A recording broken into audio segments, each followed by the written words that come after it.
Hello, bienvenue dans ce live, j'espère que vous allez bien. Je suis Sandrine Carr, je suis très heureuse de vous retrouver ce soir. Et dans le live de ce soir, j'aimerais revenir sur quelque chose qui me paraît essentiel. Est-ce que vous avez remarqué qu'on est dans une société de « c'est pas ma faute ». On est dans une logique de déresponsabilisation permanente. C'est jamais de notre faute, c'est jamais en rapport à nous. Nos résultats, c'est pas de notre faute. Ce que l'on vit, c'est pas de notre faute. Rien n'est jamais de notre faute. Et mon intention dans ce live ici, c'est pas de jeter la pierre à qui que ce soit. Moi aussi dans ma vie, à certains moments, je me déresponsabilise par rapport aux résultats que j'ai. Et puis quand je me rends compte que c'est le cas, je vais reprendre le pouvoir, puis je vais aller voir comment est-ce que j'ai créé les résultats que j'ai. Je vais le faire avec le modèle de Brocastillo, par exemple, mais on peut le faire de différentes manières. Mon intention dans le live de ce soir, c'est de vous faire prendre conscience que à chaque fois qu'on va aller développer notre force intérieure, notre pouvoir intérieur, notre leadership, à chaque fois qu'on va aller développer nos ressources internes, c'est quand on se retrouve dans une situation dans laquelle on se dit « Ok, là, j'ai pas le choix.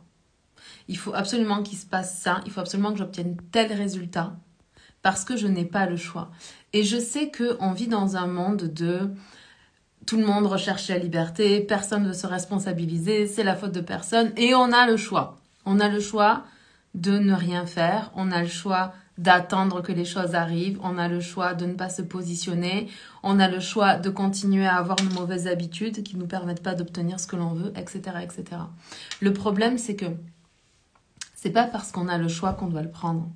C'est pas parce que le matin, vous avez la possibilité de vous lever à 11h, de traîner dans votre canapé, de regarder des séries et de rien faire de la journée que vous devez prendre cette option-là. C'est pas parce que vous avez le choix que vous devez prendre cette option-là. Parce que la vérité, à propos de « j'ai le choix, je peux faire ce que je veux, je suis libre », c'est que ce ne sont pas des choses qui vous permettent de vous réaliser. Ce qui va vous permettre de vous réaliser vraiment, décidément,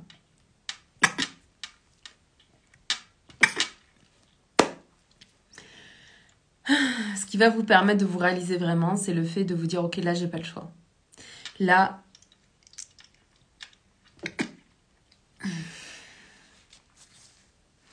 j'ai pas le choix. J'agis, je le fais. Je fais cette vidéo, je fais ce live, je fais cette action. Je tiens mon engagement, je tiens mes engagements. » C'est parce que vous vous dites que vous n'avez pas le choix que vous allez développer, bien sûr, la force de l'engagement, mais pas seulement. Vous allez aussi pouvoir développer notamment la résilience parce que si vous pensez que la résilience, c'est quelque chose qui est génétique, par exemple, et que vous, dans votre famille, les gens ne sont pas résilients parce que vous avez eu des parents dépressifs, par exemple. Le truc, c'est que à chaque fois que vous remettez votre pouvoir à l'extérieur, vous n'êtes pas en train de développer la résilience. Vous n'êtes pas en train de faire une force de quelque chose qui vous est arrivé. Vous n'êtes pas en train de décider que vous allez vous en sortir. Des expériences traumatisantes, des échecs, des déceptions, on en a tous connu. Je connais personne là, et ça fait plus de 10 ans que je fais ce que je fais. Je n'ai jamais rencontré une seule personne qui n'avait pas vécu des traumatismes ou des choses difficiles dans sa vie. Mais genre, vraiment difficiles. Et très souvent, on regarde les autres, peut-être sur les réseaux sociaux ou peut-être des personnes qu'on admire, et on se dit « Ah, mais pour cette personne-là, la vie, elle a l'air tellement facile. » Ça a l'air tellement évident, je suis sûre qu'elle, elle n'a pas dû souffrir comme moi, j'ai souffert.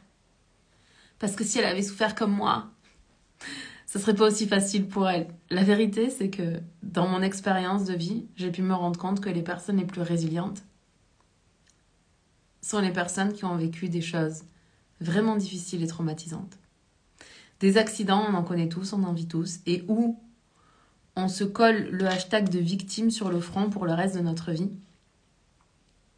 et on n'avance pas, ou même de quelque chose qui est extrêmement traumatisant, on en fait une force. Ça ne veut pas dire que l'événement va être positif. Ça ne veut pas dire que si vous avez vécu un traumatisme abominable, que vous souhaitez à personne et que je souhaite non plus à personne, n'empêche que malheureusement, dans ce monde, on vit des choses qui sont traumatisantes, qui sont inacceptables et qui ne devraient pas exister. La vérité, c'est qu'on les vit quand même, ces choses-là. Et beaucoup plus souvent que ce que l'on peut croire.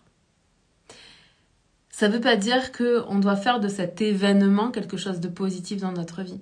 Ça veut juste dire que, ok, vous avez vécu un événement, mais vous pouvez vous autoriser la guérison. Vous pouvez vous autoriser à aller développer vos ressources intérieures, votre force intérieure, votre résilience pour vous permettre d'être un petit peu plus heureux, pour vous permettre de vous sentir plus léger par rapport à cette situation et surtout que cette situation, elle ne vous entrave pas dans ce que vous avez vraiment envie de faire.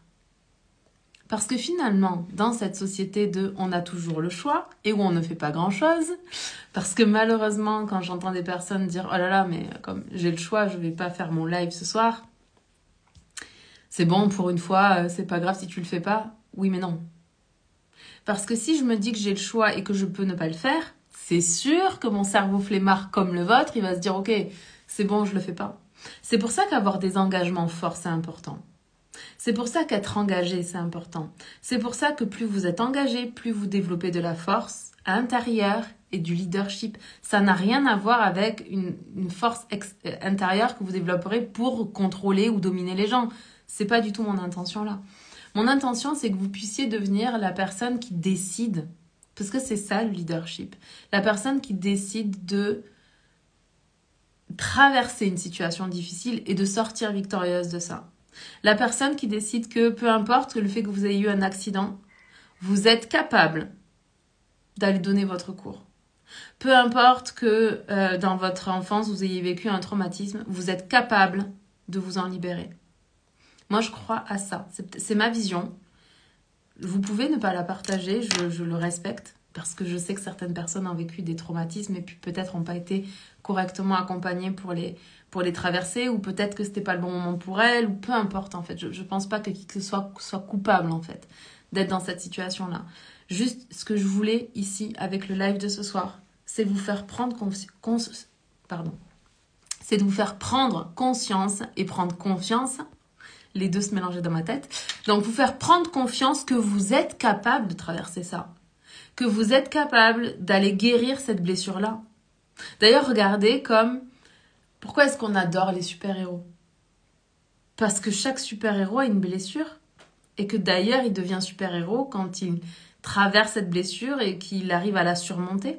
C'est ce qui fait de eux des héros. Et en fait, si on se regarde tous autant qu'on est, on est tous des héros de notre propre vie si on le décide. Mais à un moment donné, si on continue à penser que c'est pas de notre faute, que vraiment on n'a pas de chance, que le président ceci, que l'État cela, que machin bidule, que c'est la faute à nos parents, que c'est la faute à nos grands-parents, parce que génétiquement. Mais il y a une grande différence entre une empreinte génétique et une incarnation génétique. L'incarnation génétique, là, ça dépend de vous. Peut-être que vous allez à un moment donné vivre une expérience traumatisante, une maladie qui arrive, un cancer, c'est terrible. Donc je vous dis pas que vous êtes coupable de quoi que ce soit. Peu importe les comportements que vous avez eus, il n'y a personne sur cette terre qui mérite d'avoir un cancer. Mais on peut décider de sortir victorieux de ça. Est-ce que ça va être facile? Je suis pas sûre. Pour avoir vu plusieurs personnes de ma famille traverser ça et pas nécessairement s'en sortir, je suis pas sûre que ce soit facile. Ni pour les personnes qui sont atteintes de cette maladie-là, ni pour l'entourage. En revanche, ces personnes-là, elles ont été source d'une très grande inspiration pour moi parce qu'elles ont décidé de vivre, elles ont décidé de se battre et elles ont fait tout ce qui était nécessaire et approprié pour vivre le plus longtemps possible et passer le plus de temps possible avec leur famille et leurs amis. Donc c'est des personnes qui ont développé la résilience.